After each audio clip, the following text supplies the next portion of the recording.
예, 반갑습니다. 18강이죠. 자, 민족분열 정책과 국내외 민족운동에서 지난 시간에 이어서 오늘은 국내에서 일어났던 민족운동에 대해서 같이 한번 배워보겠습니다. 자, 학습 목표부터 볼게요. 자, 1920년대 대표적인 실력 양성 운동을 열거할 수 있다. 어, 이제 여러분들 그 실력 양성 운동을 이제 몇 가지 배울 겁니다. 뭐 물산 장려 운동이라든지 뭐 밀립대학 설립 운동 이런 걸 배울 건데 제가 내용을 한번 배워볼 거고, 두 번째로는 농민 운동이나 노동 운동, 학생 운동의 전개 과정을 설명할 수 있다. 우리 뭐 암태도 소작쟁이라든지 원산 총파업이라든지 광주 학생 항일 운동 이런 걸 배워볼 겁니다. 세 번째로는 신관회라는 이제 독립운동하는 단체가 있어요. 신관회 조직의 역사적 의미를 이제 알아보겠습니다. 이번 시간에 배울 내용이 상당히 많아요. 교과서 페이지로도 무려 4페이지나 됩니다. 그래서 제가 좀 빠르게 진행하도록 하겠습니다. 자, 먼저 국내 민족운동. 자, 이때 당시 시대를 한번 볼게요. 3.1운동이 이제 끝나고 나서 민족운동의 이제 방향을 어떻게 할 것인가, 어떤 방향으로 할 것인가에 대해서 이제 청년 주식인들을 중심으로 해서 사회주의 사상이 이제 확산됩니다. 이때 당시 사회주의는 뭐 하나의 어떤 유행이라 볼 수 있는 거예요. 그러니까 그 지식인이라면, 참된 지식인이라면 사회주의 사상을 따라야만 된다, 이런 일종의 어떤 트렌드, 유행, 뭐 그런 게 있었어요. 사회주의 이제 사상에 대해서 간략하게 얘기를 해볼게요. 18세기 이제 산업혁명이 일어나면서 영국을 중심으로 해가지고 노동자들의 처우가 상당히 안 좋아집니다. 그럴 수밖에 없는 게 이제 런던에 공장이 많이 생기는데 시골에서 많은 사람들이 도시의 공장으로 일자리를 찾아 막 모여요. 그러니까 쉽게 말해서 공장의 개수는 적은데 그곳에 일하고 싶어하는 노동자의 수는 엄청 많은 거예요. 그럼 노동자들끼리 서로 경쟁하겠죠. 저는 뭐 일당 5만 원만 주시면 됩니다. 다른 노동자가 저는 4만 원만 주시면 됩니다. 다른 노동자가 저는 3만 원만 주시면 됩니다. 이런 식으로 이제 막 경쟁을 하게 되니까 노동자의 처우가 상당히 나빠졌던 거예요. 자, 그러면서 이제 사람들, 도시에 살고 있는 노동자들의 삶의 수준이 매우 저하되게 되고, 이걸 그냥 시장에다 맡겨서는 안 되겠다. 국가가 개입을 해가지고 사회적으로 이러한 어떤 빈부격차라든지 양극화를 해결해야겠다라고 주장하는 내용들이 바로 사회주의입니다. 그런 사회주의 내용들 중에서 이제 막스라고 하는 사람이 주장했던 게 바로 공동으로 생산 수단을 소유하고 공동으로 생산해서 공동으로 분배하는 공산주의 정책인 건데, 엄밀히 얘기하면 사회주의와 공산주의는 좀 달라요. 사회주의적 사상의 여러 갈래 중에 하나가 공산주의인데, 이때 당시에 1920년대에 이제 우리 민족에게 수용된 사회주의는 뭐라 보면 되냐? 그냥 공산주의 사상이라 보면 됩니다. 공산주의 사상. 그러니까 뭐 우리가 공산주의 하면 나쁜 거라고 이제 생각을 하잖아요. 근데 이렇게 생각하면 돼요. 이때 1920년대 가면은 친일을 하는 세력들은 점점 더 부자가 되고 독립운동하거나 또는 가난한 노동자, 하층민 이런 사람들 점점 더 가난해지게 돼요. 그래서 이제 너무 빈부격차가 심각해지니까 정말로 참된 지식인이라면 이런 빈부격차 문제를 해결해야 되지 않겠냐. 부자는 자꾸 부자가 되고 가난한 사람은 자꾸 더 가난해지는 이런 문제를 해결해야 되지 않냐라고 생각하는 게 그냥 그때 당시에 사회주의라고 생각하면 돼요. 자, 이런 이제 사회주의 사상이 점점 확산되는데 이와 동시에 우리 민족운동 계열이 또 있습니다. 이게 좀 얘기가 복잡해지는데, 자, 민족운동 계열과 사회주의 계열은 둘 다 이제 우리 민족이 독립을 해야 된다라고 주장하는 사람들이에요. 근데 쉽게 말해서 이렇게 생각하면 됩니다. 민족주의 계열은 독립한 다음에 우리 민족이 나아가야 될 경제적 정책은 자본주의다. 자기 능력대로 일하고 능력대로 벌어서 능력대로 가져가는 자본주의다라고 생각했다 보면 되고, 사회주의는 우리 민족이 독립한 다음에 나아가야 될, 선택해야 될 경제 정책은 함께 일하고 함께 나누는 그런 사회주의적인 정책이다라고 이제 생각했다라고 생각하시면 좀 편합니다, 이해가. 자, 그래서 이제 민족주의 계열 중에 일부는, 자, 빠른 시일 내에 독립이 어려울 거라고 이제 생각해서 우리가 일단은 일제 밑에서 숨죽이면서 우리 실력을 양성하자라고 이제 주장을 했고, 사회주의 계열은 학생이나 청년, 농민, 노동자 등을 중심으로 이제 단체를 조직해서 우리 민족이 독립한 다음에 나아가야 될 길은 자본주의가 아니라 사회주의다라고 이제 하면서 이제 사회운동을 전개했습니다. 그러니까 쉽게 이렇게 이해하시면 돼요. 내용이 너무 어려우면 이때 당시에 독립운동하는 세력이 두 개로 나뉘었다. 사회주의 계열과 민족주의 계열로 나뉘었다. 민족주의 계열은 우리 민족이 독립한 다음에 나아가야 될 길은 자본주의 계열이다라고 생각했고, 사회주의 계열은 우리 민족이 독립한 다음에 나아가야 될 세상은 사회주의의 세상이다라고 이제 생각했다고 이해하시면 됩니다. 자, 넘어가서 이제 물산장려운동과 밀립대학 설립운동, 이게 이제 국내 민족운동 중에서 어떤 실력 양성 운동이라 보시면 되는데, 물산장려운동은 쉽게 말해서 우리나라 물품을 씁시다, 국산품을 이용하자라고 생각하시면 돼요. 배경은 일본 자본과 상품이 이제 침투하면서, 솔직히 말해서 이제 어떤 그 물건의 질이 일본께 좋아요. 당시에 일본 제품이 이제 우리나라로 들어오면서 우리나라 이제 조선 사람들이 하는 회사의 제품이 잘 안 팔리는 거예요. 그래서 조선인 기업을 살리기 위해서 국산품을 이용하자라는 게 바로 물산 장려 운동입니다. 근데 이제 문제가 뭐냐면, 이게 평양에서 시작해가지고 조선물산 장려회라는 걸 조직해서 전국적으로 국산품을 이용하자라는 운동이 이제 이어지게 되는데, 문제가 두 가지가 있는 거예요. 뭐냐면 조선의 물건값이 올라요. 조선의 이제 물건이 시장에 나오는 공급되는 양이 한계가 있는데, 이제 막 일본 거 쓰지 않고 조선 거를 막 쓰다 보니까 조선의 물건이 어떻게 됐어요? 가격이, 물가가 올라가게 되는 거죠. 질은 일본 거보다 안 좋은데 가격은 점점점 비싸지니까 이 물산 장려 운동이 지속되는데 문제가 있다는 거죠. 사람들 당연히 같은 값이면 더 질이 좋은 걸 쓰고 싶은 게 사람의 당연한 심리인데, 질도 안 좋은데 가격은 점점점 비싸지니까 이제 문제가 된다는 겁니다. 특히 더 문제가 뭐냐면, 이렇게 해서 이제 우리 물건을 사주잖아요. 조선 물건을, 국산품을 사주는데, 그렇게 해서 이제 조선 물건을 사주면 조선 회사가 장사가 잘 되겠죠, 그렇죠? 근데는 조선 회사가 장사가 잘 되면 누가 돈을 벌어요? 조선인 기업가들이 돈을 버는 겁니다. 회사 사장님이 돈을 버는 거죠. 근데 이런 회사 사장님들이 대부분 뭐 하시냐? 돈을 벌어서 이걸로 친일한다는 거야. 일본에다가 자꾸 이제 돈을 헌금하고 이렇게 친일한다는 겁니다. 그러니까 가만 보니까 좀 바보 같아. 우리나라 사람들은 애국하자 해가지고 국산품을 애용하자는 물산장려 운동을 펼쳤는데, 이렇게 했더니 조선 물건의 가격은 자꾸 올라가고, 이렇게 해서 돈을 자꾸 더 벌게 된 조선인 기업가들은 그 번 돈을 가지고 또 친일한다는 거야. 이게 무슨 이게 의미가 있냐. 그래서 조금 이제 운동이 흐지부지 되는 그런 게 바로 물산장려 운동입니다. 자, 그 다음에 이제 밀립대학 설립 운동은 뭐냐. 일제는 우리나라에서 이제 조선 교육령을 통해 가지고 교육을 함에 있어서 일본인과 우리나라 사람을 차별했어요. 어떻게 차별했냐면, 간단히 좀 얘기를 해볼게요. 지금의 이제 초등학교에 해당하는 게, 지금의 이제 초등학교가 있죠, 그렇죠? 이때 당시에 이제 일제 시대 때는 이게 보통학교하고 그리고 소학교로 나뉩니다. 보통학교는 이제 4년제였고 소학교는 6년제예요.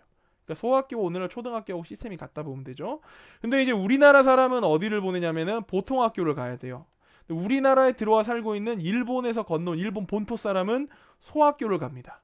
그러니까 같은 기초교육기관을 다니는데도 우리 조선 사람들은 4년만 공부를 시키고 일본인은 6년을 공부시키는 거예요. 차별을 뒀다는 겁니다. 그리고 이제 보통학교를 졸업하고 나면은 지금의 중고등학교에 해당되는 고등보통학교를 가요. 고등보통학교.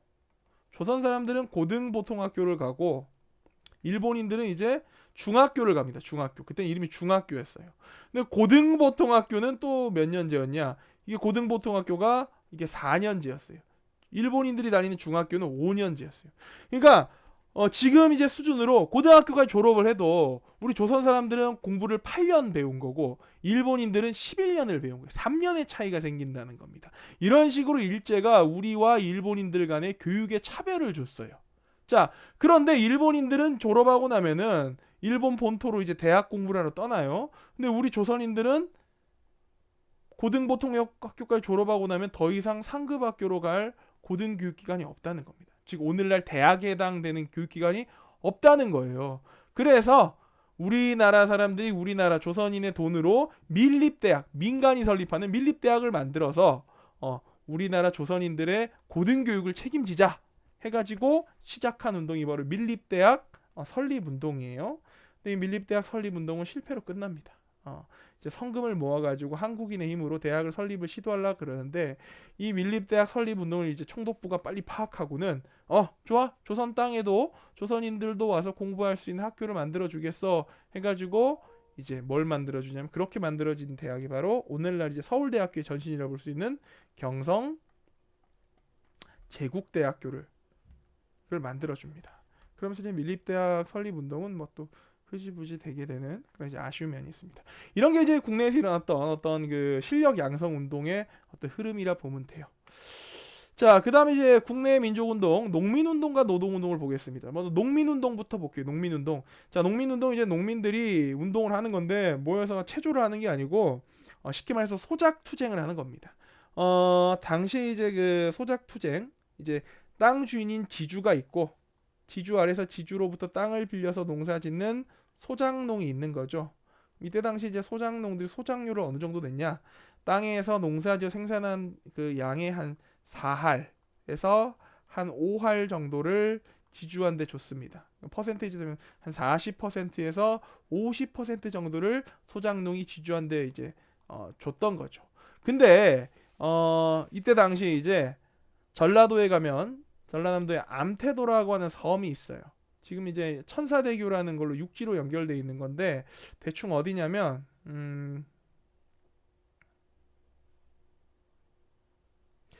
요쯤에 있어요. 요쯤에 진도 위에 진도교 유명한 진도 위에 있는 섬이 암태도라는 섬이 있는데 이 암태도에 이제 지주가 문제철이라고 하는 지주가 있었어요.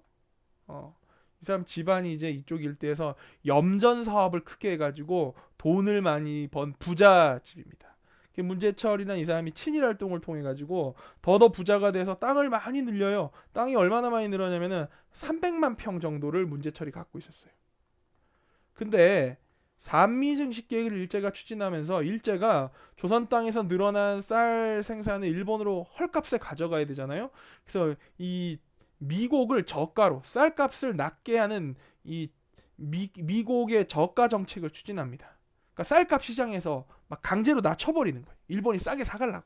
그렇게 되다 보니까 이제 이 문제철도 땅 지주로서 쌀이 많은데 쌀값이 떨어지니까 손해를 보게 되는 거예요. 그 손해를 이 문제철이 어떻게 하냐면은 소작농한데 야 니네 4할에서 5할씩 내던 소작료를 한 8할 정도로 올리겠다. 그러니까 농사 지은 양의 80%를 소작료로 내라라고 해가지고 이제 여기에 대해서 소작농들이 들고 일어나는 겁니다. 너무 심한 거 아닙니까?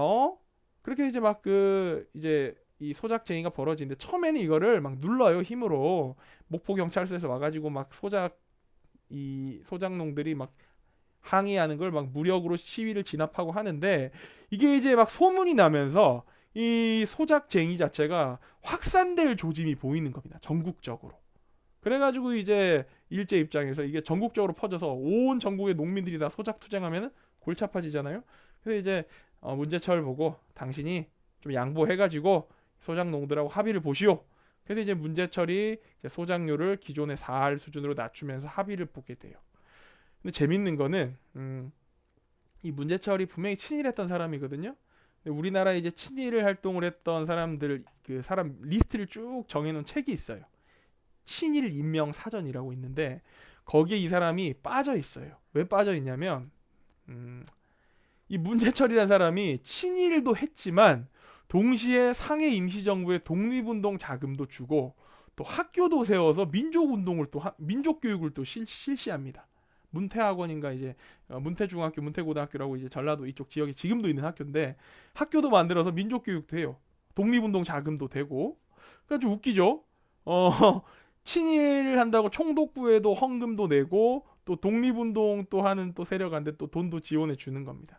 이거 이제 뭐 좋게 보면은 앞에서는 이제 친일하는 사람 친일파로서 총독부에 잘 보이는 듯 하면서 뒤로는 독립운동을 자금을 대고 사제를 털어서 교육기관을 설립해서 민족교육을 실시했다라고도 볼 수 있지만 선생님 개인적 생각이에요. 개인적 생각으로는 이때 당시에 이제 문제철이라는 지주만 이런 게 아니고 전국에 있는 많은 땅을 가진 부자들이 양쪽에 다 줄을 댔어요.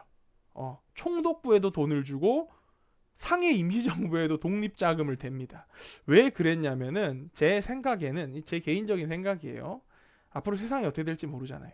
일제가 천년만년 득세할 수도 있지만 갑자기 어느 순간 독립이 돼가지고 일제가 또 쫓겨날 수도 있는 거잖아요. 그러니까 앞날은 알 수 없는 거야. 그럼 앞날을 모르면 어떻게 된다? 양쪽의 줄을 다 대두면 된다.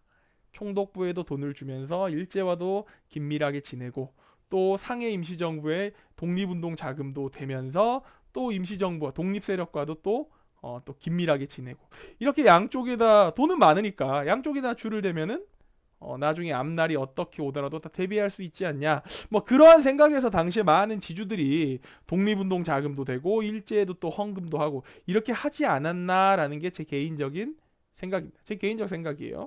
자, 그다음에 이제 노동운동. 농민동 이제 이런 암태도 소작쟁이가 유명했다면 노동운동은 뭐가 있냐 대표적인 게 원산 총파업이 있습니다. 원산 또 어디냐면 이쪽이 원산이에요. 여기 북한이 오늘날 원산 땅에 라이징 선이라고 하는 영국계 기름을 정유한 회사가 있었어요. 라이징 선 영국 회사인데 이 회사에 이제 그 관리직으로 있던 사람이 일본 사람인데 이 사람이 이제 여기 라이징 선에서 일하는 조선인 노동자들에게 막 막말하고 막 폭력을 행사하고 이렇게 한 거예요. 이제 거기에 견디다 못한 이제 원산 노동자들이 파업을 했어요. 더 이상 우리를 때리거나 욕하거나 그렇게 하지 말라. 사람답게 대우해 달라. 그리고 임금도 지금 너무 임금이 너무 싸다. 임금도 뭐 해달라, 높여달라. 이런 식으로 이제 총파업을 들어가는데 뭐 이제 영국 회사 측에서 좋아 좋아 니네 말 들어줄게 했다가 한 석 달 동안 별 뭐 조치가 없습니다. 일본인 관리자를 뭐 처벌한 것도 아니고 그래가지고 이제 열받아서 노동자들이 확 들고 나는 게 원산 총파업인데 이게 이제 지속이 안 돼요. 왜냐하면 그럴 수밖에 없는 게 자 파업을 합니다. 파업을 하게 되면은 쉽게 말해서 일을 하는 거예요, 안 하는 거예요? 일을 안 하는 거죠. 일을 안 하게 되면 월급이 나와야 안 나와요? 월급이 안 나오죠. 이런 원산의 이런 라이징 선 같은 회사에서 공장에서 일하는 조선인 노동자들이 부자가 아니라는 거예요. 하루 벌어서 하루 먹고 살아야 되는 처지인데 파업을 몇 달 동안 하다 보면 당연히 이제 벌이가 없으니까 생계가 어려워지겠죠. 그래서 결국에는 이 원산 총파업이 실패로 돌아가게 됩니다. 왜냐면은 뭐 이해합니다. 먹고 살아야 되니까. 아니 노동운동도 배가 불러야 하는 거지. 배고파 뒤지겠는데 지금 집에 가족들이 지금 몇 달째 쌀을 못 먹, 밥을 못 먹어서 자식이 굶주려 가는데 어떤 부모님이 자식 굶주려 가는 것도 무시하면서 나의 숭고한 노동운동을 위해서 우리 가족이 희생해야 돼라고 생각하고 그렇게 할 수 있는 가장이 어디 있겠어요. 자, 이렇게 해서 이 원산 총파업이 조금 이제 실패로 돌아갔지만 이런 식으로 노동자의 어떤 처우를 개선해야 된다라는 걸 이제 사회적으로 알리는 데는 또 의의가 있었다는 겁니다. 자, 이제 넘어가서 이제 60만 세 운동과 광주 학생 항일 운동을 볼게요. 60만 세 운동 간단히 얘기할게요. 1926년이 되면 순종 임금이 돌아가십니다. 이미 이제 조선의 황제는 아니었지만 조선의 마지막 황제라는 또 어떤 역사적 의미가 있으신 분이잖아요. 순종 황제가 돌아가시면서 우리가 3.1 운동도 왜 일어납니까? 고종 임금, 고종 황제가 돌아가실 때 이제 거기에 이제 필 받아가지고 일어난 거잖아요. 그러니까 순종 황제가 또 돌아가시니까 또 어떻게? 또 뭔가 또 우리 민족이 또 울분에 바치는 게 있었겠죠. 근데 이제 이때는 일제가 총독부가 미리 낌새를 눈치를 챕니다. 왜냐면은 고종 임금 죽었을 때 3.1 운동 터졌단 말이에요. 그러면 순종 임금이 돌아가시면 또 뭔가 또 민족 만세 운동이 또 터지겠지 하고 사전에 이걸 아주 촘촘하게 단속을 해가지고 이게 이제 만세 시위 계획이 일제 발각되어서 좀 제대로 된 3.1 운동급의 어떤 파급 효과는 없었다. 어쨌든 순종 임금의 장례일에 맞춰서 일어난 학생 운동 시위가 바로 60 만세 운동이다. 자, 이거보다 이제 더 큰 어떻게 보면 1920년대 전국 단위로 최대로 일어났던 항일 운동이 바로 뭐냐면 광주 학생 항일 운동입니다. 자, 이 광주 학생 항일 운동 한번 볼게요. 어떻게 된 건지. 자, 전라도 광주에서 일어난 일인데 이때 당시 이제 보면 광주 내 학교가 크게 뭐 여러 학교가 있었지만 크게 두 개의 학교가 있었어요. 하나가 이제 광주 고등보통학교가 있었습니다. 고등보통학교고 또 광주 중학교가 있었어요. 이 차이가 뭐냐면 광주 고등보통학교는 조선인들이 다닌 학교예요. 그리고 광주 중학교는 일본인들이 다닌 학교입니다. 이때 당시 남녀공학이 아니었어요. 광주 고등보통학교 하면 전부 조선 남자애들만 다니는 학교고 광주 중학교는 전부 일본인 남자애들만 다니는 학교예요. 근데 애들 서로 이제 감정이 좀 안 좋아. 그럴 수밖에 없는 게 학교를 나눠가지고 일본인 학교, 조선인 학교 따로따로 관리하니까 뭔가 좀 우리 조선인 입장에서는 차별받는 느낌이 들고 실제로 차별도 받았고 그러니까 이제 좀 감정이 안 좋았죠. 이런 상황 속에서 이제 어떤 일이 벌어지냐면은 목포에서 광주가 연결되는 열차가 있어요. 이게 통근 통학 열차야. 그러니까 목포나 나주 지역의 애들이 이제 열차를 타고 광주로 시로 이제 공부를 하러 오는데 이 열차 내에서 이제 조선인 학생, 그러니까 한국인 학생과 일본인 학생이 서로 충돌이 일었어. 뭐냐면은 광주 중학교 학생 후쿠다 슈조라는 애가 있었는데 얘랑 이제 걔네 패거리가 광주 여자고등보통학교가 있었어요. 여자학교. 거기에 이제 다니는 그 박기옥이라는 여학생을 희롱했어요. 뭐 머리카락을 이제 끄댕이를 막 잡아당기면서 하면서 막 너야로 막 이렇게 막 희롱했겠죠. 이제 희롱하는 거를 누가 알게 되냐면은 그 같은 이제 기차 칸 안에 그러니까 기차 안에 다른 칸에 타고 있었던 박준채라는 학생이 있었는데 이 학생이 희롱당하던 박기옥이라고 하는 여학생의 사촌 동생이었어요. 이게 막 얘기가 들렸겠죠. 야야 준채야 준채야 왜 그러니까 아따 저 옆칸에서 니네 저기 그 사촌 누나 그 기옥이 누나가 일본 놈한테 저기 희롱당하고 있으라 이렇게 했겠죠. 그러니까 무엇이요? 아니, 일본 이 잡놈의 새끼가 우리 사촌 누나 희롱한단 말이요? 너 가만히 있을 수 없지. 그리고는 이제 박준채가 가가지고는 이제 후쿠자 슈조한테 이제 우리 사촌 누나 건들지 말라고 막 따졌겠죠. 그 이제 와중에서 이제 서로 이제 싸움이 일어나게 됐는데 당시 열차 안에 인원이 일본 학생이 한 100명 타고 있었고 한국인 학생이 한 30명 타고 있어요. 100대 30으로 이제 패싸움이 일어난 거예요. 근데 이제 싸움이 일어나는 과정에서 어떻게 되냐면은 승객들이 전부 한국 학생을 비난합니다. 왜냐면은 승객들이 대부분이 일본인이었거든요. 그리고 이 사건을 조사하는 경찰도 일본 경찰이잖아요. 일본 경찰도 야 이거는 누구 잘못이다. 이거 한국인 잘못이다. 라고 또 한국 광주 고등보통학교 학생들을 또 이 막 뺨을 때려 갈기고 이렇게 해요. 그리고 당시에 이제 광주 이 신문사 기자가 일본인 기자가 있었는데 이 기자가 또 이 패싸움 내용을 또 누구한테 일방적으로 유리하게 일본인 학생들, 광주 중학교 학생들한테 일방적으로 유리하게 기사를 썼어요. 그게 이제 막 엄청나게 열받은 거야. 열받아가지고 열받은 상태에서 광주 시내에서 광주 고등보통학교 학생들, 한국인 학생들하고 광주 중학교 학생들, 일본인 학생들하고 또 시비가 붙어요. 붙었는데 이 와중에 어떤 일이 벌어지냐? 일본인 학생 하나가 갖고 있던 칼을 가지고 조선인 학생을 찌릅니다. 그러니까 칼이 찌르면 죽거나 그러진 않았는데 칼에 찔리니까 또 어떻게 돼요? 더 열받죠. 이 새끼 흉기를 써? 이러면서 이제 광주 고등보통학교 학생들이 와 해가지고 이제 광주 중학교 애들 잡으러 댕기는 거예요. 그러니까 또 광주 중학교 애들은 또 어떻게 하냐?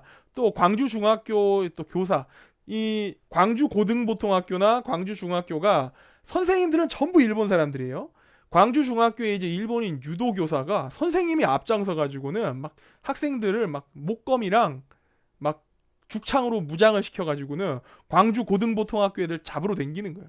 또 이제 광주 고등보통학교 애들은 막 선생님은 이제 싸우지 말라고 말리죠. 일본인 교사 싸우지 마라 이러는데 말 안 듣고 이제 막 나가서 막 이제 서로 치고 받아가지고 광주 시내가 그냥 개판이 되는 거야 그냥. 광주 중학교 학생과 광주 고등보통학교 학생까지 막 서로 이제 붙어가지고 그래서 진짜 이게 유혈 사태로 이제 완전히 막 심각한 사태로 이제 벌어질 지경에 이르는데 이제 쉽게 말해서 이제 광주 시내에서 광주 중학교 애들과 광주 고등보통학교 애들이 이제 서로 이제 막 씩씩거리면서 대치하고 있는 상황에서 이제 광주 중학교 교사 일본인 교사가 나와가지고는 야 니네 해산해 광주 고등보통학교 이 조생진 새끼들 니네 해산해 이렇게 막 해산하라고 한 거예요.